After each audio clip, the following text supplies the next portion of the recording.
Pemerintah Kota Palembang menegaskan komitmennya untuk meningkatkan kesejahteraan honorer R4. Sebanyak 1.778 honorer telah diusulkan agar diangkat menjadi pegawai pemerintah dengan perjanjian kerja paruh waktu.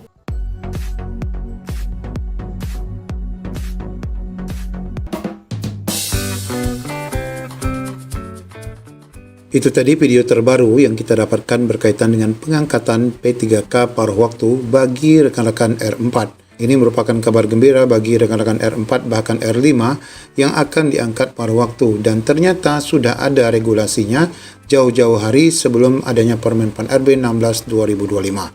Bagaimana info lengkapnya, ikuti video ini sampai selesai. Jadi video sebelumnya kita sudah membahas informasi penolakan rekan-rekan dari aliansi R2 R3 yang menolak diangkatnya R4 menjadi P3K paruh waktu, karena dikatakan tidak ada aturan atau regulasi yang menjelaskan pengangkatan P3K untuk R4 atau rekan-rekan yang tidak masuk database PKN yang hanya honorer minimal 2 tahun. Namun kenyataannya rekan-rekan ini banyak yang lebih dari 2 tahun dan tidak terdata pada database tahun 2022. Nah, isu pengangkatan R4 menjadi paruh waktu itu disampaikan oleh Bapak Zudan selaku Kepala BKN dalam satu podcast saat ditanya bagaimana nasib rekan-rekan R4 yang tidak terdata dalam database PKN. Nah, di sini beliau mengatakan R4 juga bisa diusulkan menjadi P3K paruh waktu asal diusulkan Pemda. Nah, dari pernyataan itulah rekan-rekan R2 R3 ini pun menolak atau menentang pengangkatan R4 menjadi paruh waktu karena menurut mereka tidak ada penjelasan ataupun diktum yang menjelaskan pengangkatan P3K paruh waktu bagi rekan-rekan R4 sebagaimana dalam Kemenpan RB 16 tahun 2025. Ya, memang jelas dalam diktum kelima Kemenpan RB 16 ini disebutkan bahwa paruh waktu itu hanya diperuntukkan bagi dua kategori, yaitu yang telah mengikuti seleksi CPNS tahun 2024 namun tidak lulus, atau yang telah mengikuti tahapan seleksi P3K 2024 namun tidak lulus atau tidak dapat mengisi lowongan, dan ini adalah mereka yang terdaftar dalam pangkalan database BKN. Namun lagi-lagi Bapak Ibu, tidak mungkin ya Pak Zudan selaku Kepala BKN tidak mengetahui aturan ataupun undang-undang sehingga beliau berani mengatakan bahwa pengangkatan untuk P3K paruh waktu itu dapat diusulkan bagi rekan-rekan R4. Nah, ternyata Bapak Ibu, kita dapat merujuk kembali pada aturan sebelumnya yang jauh hari sudah diterbitkan oleh Pan RB berkaitan dengan pengangkatan P3K, yaitu adanya keputusan Kemenpan RB 347, ini untuk tenaga teknis, kemudian untuk 348 bagi pengangkatan P3K tenaga guru, dan untuk 349 pengangkatan P3K tenaga kesehatan. Nah, di dalam diktum, di salah satu diktum pada Kemenpan RB ini sudah jelas dari awal menyatakan bahwa R4, R5 bahkan itu dapat diangkat menjadi P3K paruh waktu. Nah, kalau kita lihat di diktum yang memuat hal itu adalah berada di diktum terakhir pada keputusan Menpan RB, baik itu 347, 348 dan 349. Di mana di sini dijelaskan dalam hal pelamar telah mengikuti seluruh tahapan seleksi P3K namun tidak dapat mengisi lowongan kebutuhan.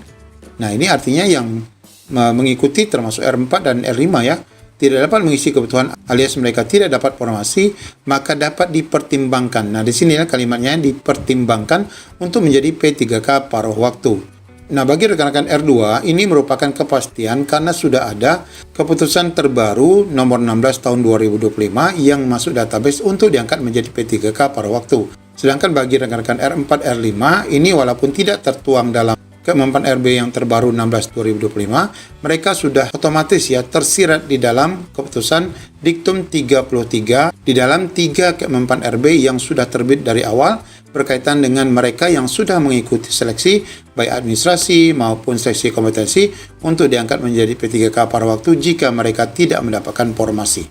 Nah, berkaitan dengan itu ternyata di JPNN juga sudah dibahas ya. Honorer R2, R3, R4 bahkan R5 ini tetap bisa diangkat P3K paruh waktu, dan ini dasar hukumnya. Honorer R2, R3 dan R5 bisa diusulkan pemerintah untuk diangkat menjadi P3K paruh waktu.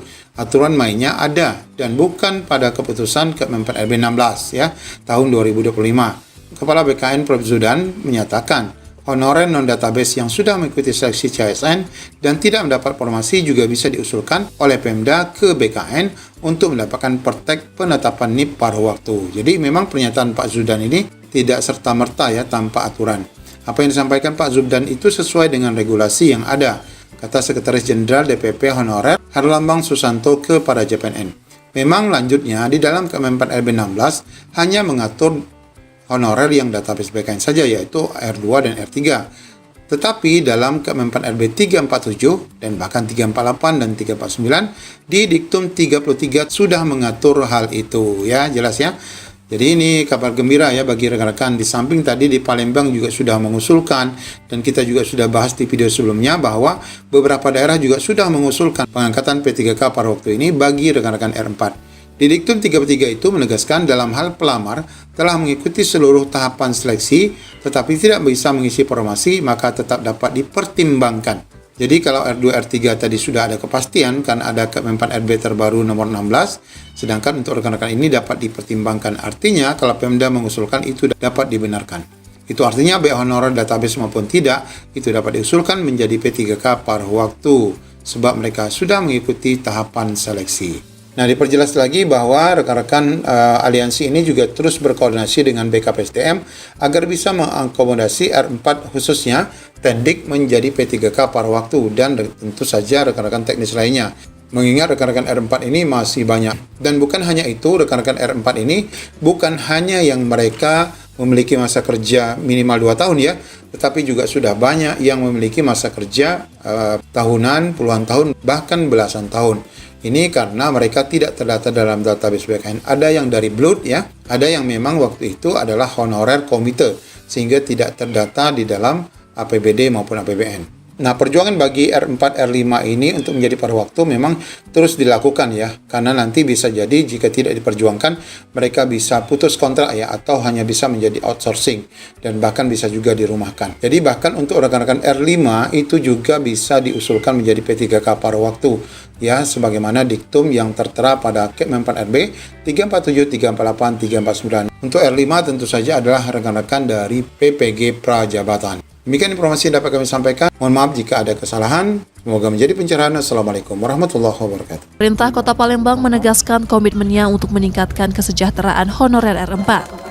Sebanyak 1.778 honorer telah diusulkan agar diangkat menjadi pegawai pemerintah dengan perjanjian kerja paruh waktu. Semuanya sudah disampaikan melalui online ke Kemenpan RB. Sempat kita adakan komunikasi ke Kemenpan RB. Jawaban mereka tinggal nanti menunggu rapat lebih lanjut dari lintas kementerian.